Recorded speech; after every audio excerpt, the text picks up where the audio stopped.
It is halftime, is it not? It's a halftime, Nice, yes. nice. It is And halftime. since my co-host is Futzing, futzing with the camera because our he's still on his way. Yeah. Cap's on his way. What is he Allen doing, and walking? Sons Seal Coating is a reminder from one of your great sponsors.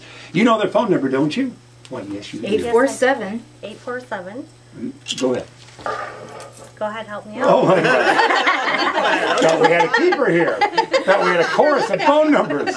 Let's all do it together, kids. 847-980-6914. One more time. 847-980-6914. Allen and Sons Seal Coating. We They love can you, take Larry. care of you. And they will too. And Dr. Claire Aleos, chiropractor extraordinaire, conveniently located on Elgin's west side at 2001 Larkin Avenue in the Associated Bank Building. And her number is 847-888-9988. And don't forget about the frock swap benefiting Elgin's Community Crisis Center, which is all important. And that's on Thursday, August 5th from 6 to 9 p.m. at the Hemmons. Or go to Frock Swap CCC, that's Community Crisis Center initials.com for more info. And don't forget Snobhound's Canine Environmental Protection Wear.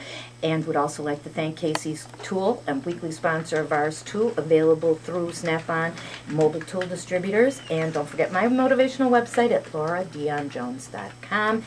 And the let's not forget the art Feast for the Senses, the Art and Soul on the Fox, and that's all coming up. When is that coming up again? July 30, August 1. Yeah, that's right. Saturday, July 31st, Sunday, August 1st. And have we covered everybody? And, oh, one more. I have one more thing to mention before I introduce Valerie Swan. I love that name, Swan. I love swans. Last week we had Nick Faruqi of Ballistic Fighting Methods on, and this is kind of a little bit of a public service announcement for ladies and girls. Statistics really do show that 1 in every 3 women will be involved in a violent crime such as assault, domestic violence, or worse, and it's time to get proactive about our safety. And our friends at Ballistic are hosting a life-saving self-defense seminar designed specifically for females on August 7th. That's a Saturday from noon until 4 at Spring Hill Gymnastics. And for this special event, they're offering a special pricing. It's usually $100 per person, but this time for this event, Nick has, for our radio show listeners, Nick Faruqi has lowered it to $75 per person, or 2 for $100. So bring a buddy, chip in, and come on to the class that Saturday. Don't be the one saying, I didn't think it could happen to me. Ballistic Fighting Methods at 630-780-0054. And you can get the directions to Spring Hill Gymnastics at 2750 Pinnacle Drive in Elgin. It's worth saving your life. We need to do that. I am a firm believer of it. So let's hear from Valerie Swan. And she's also, she's an EBL too, and she's a friend of Sandy Krug's, and she lives at Edgewater. Edgewater by Del Webb. I'm going to come over there and see what it's like, because it sounds delightful. It is. Is there water, and is it at the edge of water? Like Edgewater, you know what I mean? Or is there no water around? Yeah, yeah. Do we have swans? I'm the only swan. My family. The one and only swan at Edgewater. Yeah, we're the only swans, my family. Yeah. When I come here, there's a big office campus, and I don't know if it's Motorola or what. When I'm coming this way on 90, it's on the right-hand side of the expressway, and they have swans. They have this big, they have a couple-mile walking trail around this beautiful sort of lake, and I see swans there. I think that's AT&T. I don't know what it is, but it's how fortunate for those employees to have that resource at their fingertips to go take a walk. I'm retired from there. You are, so you know exactly what I'm talking about. How big is that walking trail? I think it's about a mile. That's all? It looks bigger. Today a guy was jogging in shorts. Yeah, on his lunch hour. I would thought, bravo to him. Well, my problem was I mostly just walked to the cafeteria. Oh, you did your cardio on the way to the cafeteria. Yeah. Like 2 minutes a day? That was about it. 2 minutes 2 minutes back to the old desk. And now what are you doing? You're doing well. I'm doing cardio at the Y. I just love the Y. I'm new to Elgin. Are you? Yes. Where are you from? I'm from Chicago, downtown Chicago. Where? In fact, Dearborn Park. No kidding. I live in River North.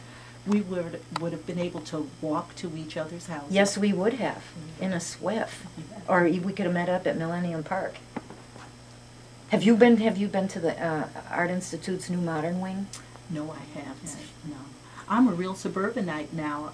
My friends in Chicago were always saying, don't you come back downtown? I go, we've got everything in Elgin. You really do, and you know what else you have down here is trees that are not in pots. Where I live, almost all the trees are in big giant pots. And like my husband likes to say, we have free parking out here.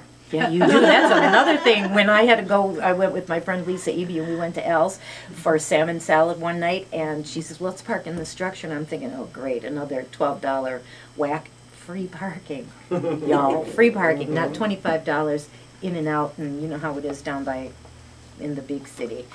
So tell me what brought you to Elgin's Biggest Loser besides Sandy Krug twisting your arm? I needed to lose 20 pounds. Last year, I'd lost 70, and just when I got to the point where I needed to lose 10 more, I gained 10 more. So then it was to the point where I needed to lose 20, and that was my goal, and I've lost 10. I'm halfway there. Yeah, you right are. to the schedule. Yeah, you are. Half at the half, huh? Half at the half, yeah. I think that's wonderful. And what do you find that you like the best about EBL? I love the membership to the Y. I had already been walking, but not enough. Mm-hmm. So when you suggested, oh, it's got to be 3 miles, you got to walk an hour. Minimum. Yeah. Minimum of an hour a day. Go ahead. But the fantastic classes that are offered at the Y. I do Zumba. Today I did step aerobics. Good for you. I do the aerobics class also that they have, and the weightlifting class. No kidding. How long does it take you to get to the Y from your Edgewater? 10 minutes. That's it? Yeah. Oh, you guys I have to come out and see where you're located. Yeah, Because just I off can't kind Randall. of get wrapping my... Yeah, You're off of Randall? yeah, Randall and Bose. I don't know where that is, but I'm sure 5 you'll minutes enlighten from me. here, really. Yeah. Listen, you're listening to the Laura Dion-Jones Show on WRMN 1410 AM, where you can always count on us for some really good advice. And if you've got something to say, we would love to hear from you at 847-931-1410. And do you have anything else to say about EBL? Motivation, anything along those lines? Well, after reading your story this week about the triathlon, I'm thinking I'm going to train for it. You know what? It's not that hard. If you train and you prepare yourself, you're going to do the real one, or you're going to do the Danskin 20, 20, and 20, which is a real triathlon. I'm happy to hear about the easier one. You do 20-minute swim, 20-minute bike, 20-minute, what's left, run or race walk. And when I did it in 1988, I did what Valerie is talking about. I wrote an article, and if you go to my blog site, it should be posted there, and it's called Going the Distance. And it was a full-figured woman's account of her experience, mine, of doing a real, and what I mean by real triathlon was there were 4,000 hardcore professional triathletes. And when I got to the starting line on Oak Street Beach for the swim that morning, it was 5 o'clock in the morning. It was 98 degrees, 100% humidity, and Lake Michigan was like 59 degrees. And I was the fattest one there, and at the time I think I was a size 14, so that'll give you some idea. And I just knew I was there for the duration, and I did it. And the only thing I can tell anybody is if you're going to train for it, at least, and you are going to do the swim, the triathlon swim in open water like Lake Michigan or some kind of big body of water, definitely train at least one time there so you know what you're going to experience. Because when you have 4,000, well, they don't start you all off at once. Like Sandy, your daughter, is going to do one with 30,000 people. They start you off in heats and waves, and people that are more, they You start... give an estimate of your time, Oh, and then definitely. they give you a number. Oh, definitely. Yeah. They'll ask you, what your times are, because they can't be, you can't be impeding the, the really fast people who are swimming. But I just have to say that be prepared for cold water, because I was not. And that could have derailed me right off the bat, because the swim was the first portion. And I just, the only way to get a breath when you're swimming in 59-degree water and you do not have a body glove on, because at the time I was considered full or figured at size 14. They did not make body gloves in my size. So the only way to draw a breath was when you'd go you could just gasp. So I had to, every few strokes, flip over on my back. So in essence, I swam a mile corkscrew. I would take a couple strokes on my face, Australian crawl, then I'd have to flip over on my back to breathe. And because it was the only way to do it, it took me 1 hour to do that swim. But you know what? I didn't care. I did not care. And 25-mile bike up and down Lakeshore Drive. And then 6.2 mile, I didn't run, I race walked. And I was by McCormick Place, and they said, this is the halfway point. And I said, how much further? And she said, oh, it's just a quarter of a mile to the real halfway point. You could turn around now, you're the last one. Nobody will know. And I said, you know what? I'll know. Right. I'll know.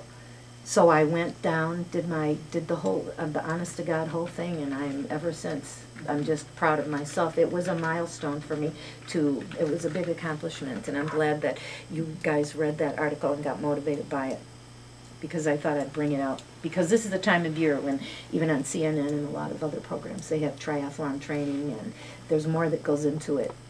There's a lot of mental. Actually, it was all mental. If I had to say the sum of that article, wouldn't it be? It was all mental. Yeah. Anybody could do it if you could swim a mile, if you could bike 25, and you could reasonably cardio walk, race walk, a 6.2 mile course. You could do a triathlon. You know, you don't have to be the whiz kid. It took me 4 hours, 51 minutes to do it all, but I didn't care. And when they body mark you, pardon? You did it. I did it, but when they body mark you, when you go in the morning, you know how you see those big black magic marker numbers? Well, I had 4 numbers from my shoulder to almost to my wrist, and every time I would be taking a stroke under the water, I would be like rubbing my arm, think, come on, is this going to lighten up? Because at the time I was a plus-size model, and I had a big photo shoot the next day for Sears. And I had no idea how I was going to get that magic marker off my arm, but after they told me baby oil. Oil will take magic marker off the skin. So FYI, if you have a photo shoot the day after you do your triathlon and you need to remove those numbers, yes, baby, anything with oil, baby oil, anything like that, and it takes it off just like a charm. So I wasted all those strokes rubbing my arms, trying to breathe and trying to get my body markings off. Do you have anything else you'd like to say? I also like to say thank you, Laura, because this is just a great opportunity. I love having you come to the meetings. You are so upbeat and you're so wonderful, and you consistently lose weight, and you're great. All of you are great supporters. I have a question. It's an article I came across in the New York Times this week, and it says, in essence, what's worse, fat kids or kids smoking? And according to the New York Times, it says, whether a child lights up or chows down, by Gina Colada. She's one of my favorite writers at the Times. If you had to choose one public health problem to attack, which would it be? Teenage smoking or childhood obesity? Which would you think? Smoking. Smoking. And you guys think what? Obesity or smoking? Smoking. I'd say smoking. Okay, that's interesting, because it says the answer to that question you might want to pose, to answer that question you might want to pose another: who will have a harder road in life, or indeed a longer one, the teenage puffer or the chubby child? And they say that obesity is the new kid on the block, relatively speaking. Kenneth E. Warner, Dean of the University of Michigan School of Public Health. Tobacco is becoming old news. That's good news. Isn't it? For example, the hugely influential Robert Wood Johnson Foundation is pulling back from its anti-smoking efforts while directing its money and resources to preventing childhood obesity.